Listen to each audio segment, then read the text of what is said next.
Travelin' Man, which is track 2 on this. This album is from 1971. It is 10 songs and comes in at a crisp 27 minutes. I'm going to set the clock here for 15 minutes. Fellas, are you ready?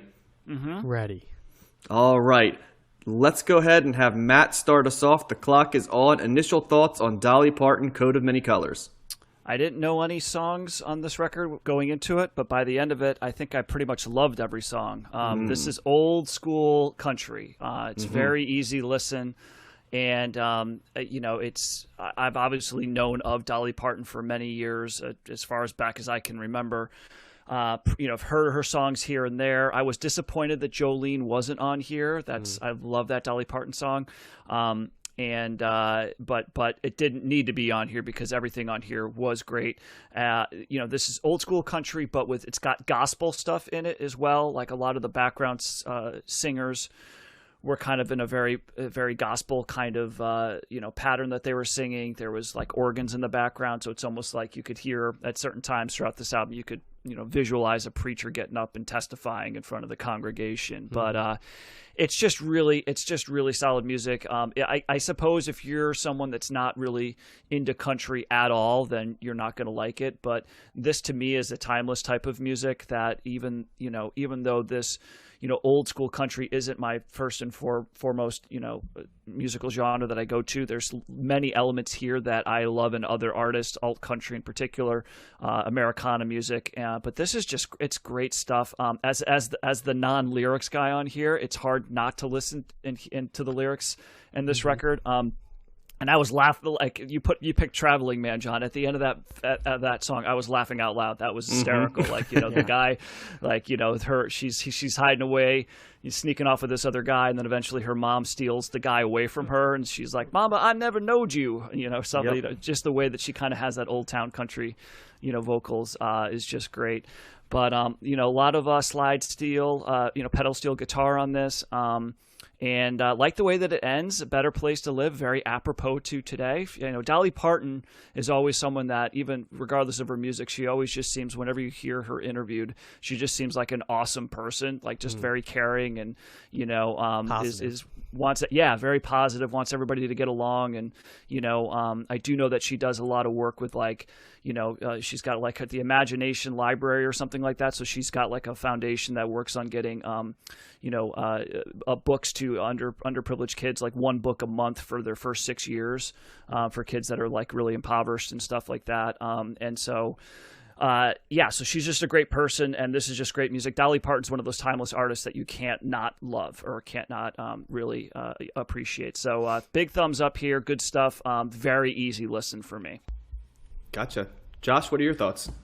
Yeah, I really enjoyed this album also. I think the same situation where I knew Dolly Parton by reputation. I mean, she's been around our whole lives, but I never really listened to her music other than, hearing it in the universe and on TV or, referenced elsewhere. And to me, this is like where you can see what makes her special, right? Because of when now I don't know too much about country. That's kind of a blind spot for me, but I can imagine she's one of those kind of groundbreaking female artists breaking into the country genre, or at least modern country. And really what I get from the lyrics and the music is kind of, feminist and proto-feminist, strong, empowered woman writing about country, as opposed to a genre that's been predominantly men. And so I hear that in the lyrics. As Matt was saying, I really enjoyed the lyrics on this album. I think she has really funny, incisive lyrics and kind of spins on where you think the stories are going to go.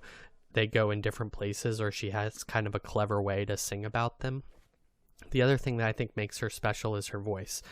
And that's probably the most obvious thing, but she has a really good voice.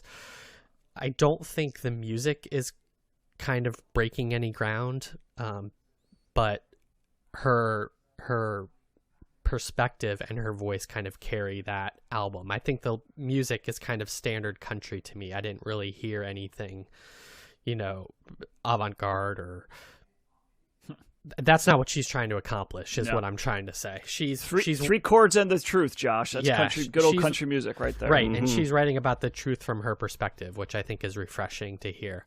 The songs are really enjoyable. They're funny at times. Something like "She Never Met a Man She Didn't Like." I thought that was a hilarious song, and really kind of what I'm talking about when she kind of turns the lyrics on their hot side or ear. And she just, she sings those ballads really sweetly, and she also has more fast-paced songs, so she covers all of the ground really well. I enjoyed this album, and she has dozens and dozens of albums to explore if somebody's inclined to want to know more about her. Yeah, and so I probably wouldn't have known what I was getting into here outside of, knowing the 9 to 5 and, some different songs like that from Dolly Parton. But about 3 weeks ago, I had gotten a poster of like 100 albums to listen to, and most of them overlap with the Combing the Stacks, top 100s for every decade. But one that didn't was Jolene by Dolly Parton. So I actually listened to that album 3 weeks ago, and it comes 3 years after this, and it is very similar to this album. Yeah. And I loved it when I listened to it, and I love this album too. You want to talk about entertaining songs. The funny thing is 7 of the 10 songs I really liked on this album. And I cheated a tiny bit because I was curious how many of them Dolly Parton wrote, because I know she's an exceptional songwriter. I think everybody knows she wrote "I Will Always Love You," that Whitney Houston did later and stuff like that. The 7 songs that Dolly Parton wrote were the 7 songs I liked. And the 3 songs written by somebody else were the 3 songs I didn't like. She didn't write "The Mystery of the Mystery," "If I Lose My Mind," and "The Way I See You," which I think are the 3 weakest songs on it. But every other song, especially any song with humor, and the most touching romance songs, love songs, were all her. And they're great.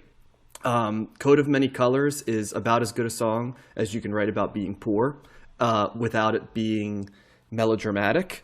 It's just broad enough that it covers the same ground that something melodramatic does without going into being like a parody of it. And I think everybody knows, I don't know how many kids Dolly Parton was a member of the family, but I know like 12 or 14, something like that, growing up like dirt poor, right? Yeah. I think in Tennessee. And and that's so much a part of her narrative, all the way down to this album cover, being a picture of her as a child. But that's a great song. "Traveling Man" is like a staple of Dolly Parton, which is she's telling this story where she almost bemusingly is telling you a story of like forlorn love, kind of, but she's almost as amused as she is angry by the fact that like her mom was running off with the salesman that she wasn't. And Matt mentioned she was angry, but I got more like, how about that, Mom? I didn't know you had that side in you to be able to steal my traveling, kind of like almost as much like impressed as angry, and then there's these great love songs, just really great love songs. And Dolly Parton, like the femininity she has, she goes from like almost like bombshell sexuality, but then reins it in before it becomes kind of like a caricature, and then really, goes into like that line. Yeah, and then becomes like a very feminine, like very and it's not that you can't have sexuality if you're feminine, right? But she goes from like a real sex pot into being like a almost a vulnerable woman playing a traditional role into being like sexless at times. And it's really hard to embody all 3, like strong woman, vulnerable woman, and like sex pot. You know what I mean? And go between all 3 of them. And I mean, that to me is, when you're listening, and this is like that Nashville country, Matt, that we talk about, but this is like the good stuff. It's like songs that are just hit. You want to hear them. They make you feel good when you hear them.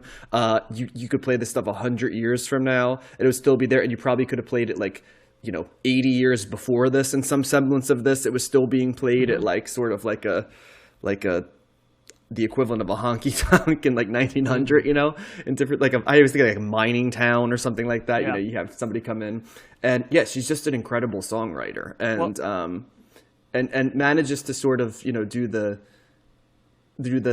kind of pull the wool over your eyes, and then surprise, here's this ambitious, talented woman. So real strong thumbs up for me. I really like it.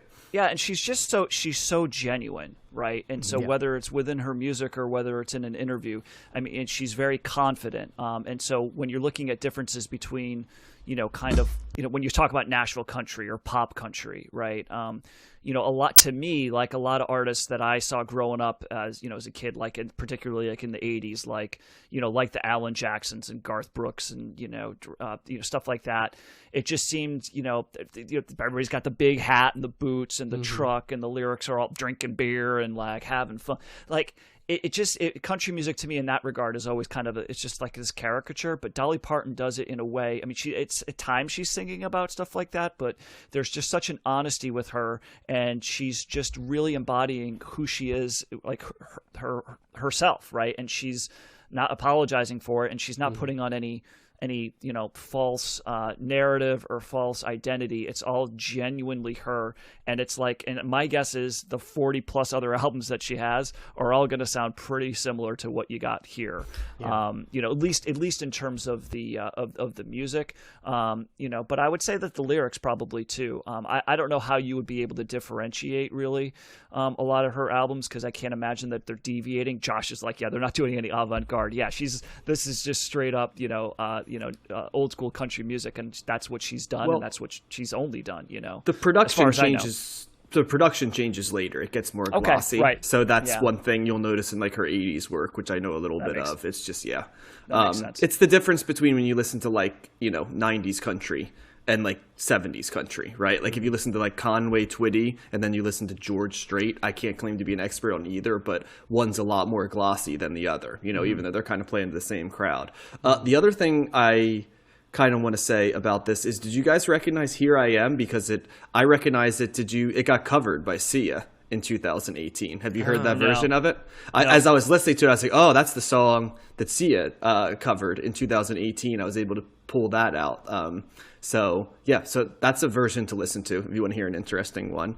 I think Dolly Parton might have even been on that track, if I remember correctly. That wouldn't surprise me. Yeah, so like Dolly Parton strikes me as the type of person that just there's probably like all kinds of songs out there that are covers of her songs that you wouldn't know, and you would find out later by coming across it on an album or something like that. Can I make one last comment too? And it kind of ties into what we were talking about in the last episode. If a lot of people say like the true American musics, right, are R&B, blues, jazz, and country, right? That's kind of the music that America gets hold of. And I think, three of them are well known as being African American music primarily, and the other, country is kind of the white music, right? And when we were talking about, James Taylor and Simon and Garfunkel, right? I think that kind of what we are always talking about is the fact that they redefined sort of like another type of like white people music, you know what I mean? But like definitively white people music, right? But like instead of the people who had listened to like offshoots of black music, right, they kind of gave another version of it that was a little bit less connected from it, right? I think what's very interesting to me is when I listen to country music like this, and we've listened to blues and R&B, I'm always reminded how similar country music and blues and R&B are. That's even going back to like Ray Charles, right? When did a bonus episode, there isn't a lot different with Dolly Parton as there is with Dusty Springfield, who's recording in Memphis and has the Nashville sound, but also started her career doing like R&B covers, right? And there isn't a lot of difference between what Dolly Parton is doing and what some of like the R&B singers in the 60s that we covered, like Sam Cooke and Otis Redding, and even James Brown, who we're going to cover in a little bit, was doing. They're kind of mining the same ground with the same chords, and it's music designed to be played live. You can see Dolly Parton, she's performing at the Grand Ole Opry. You know what I mean? The same idea. And that really just struck me here, I would throw folk in there as well, because and I would probably say that the Simon and Garfunkel, James Taylor is more of an offshoot of folk music. And that's the second wave though, because I'm thinking when like American music started, right? It was jazz. Folks goes way back though, dude. Folk does it? Okay. Like, yeah, it does. There's does it precede America though?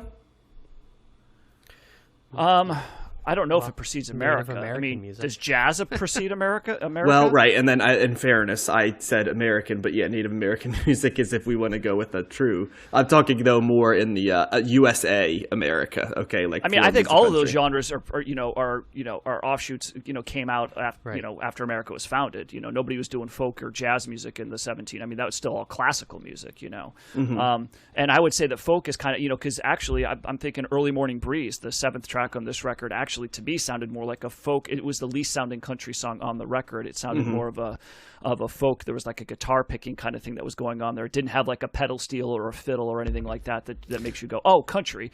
But did you? And I would say that all those things that you're talking about, and I totally agree. And we've talked about this before, how you can take a song and you can change the genre based on the instruments or the vocals or the production, right? So a lot of them are very much in the same wheelhouse, but there's little things about them that make them unique, and certainly there's artists that really lean into that and make it like, wow, that's really country, or that's really jazzy or whatever.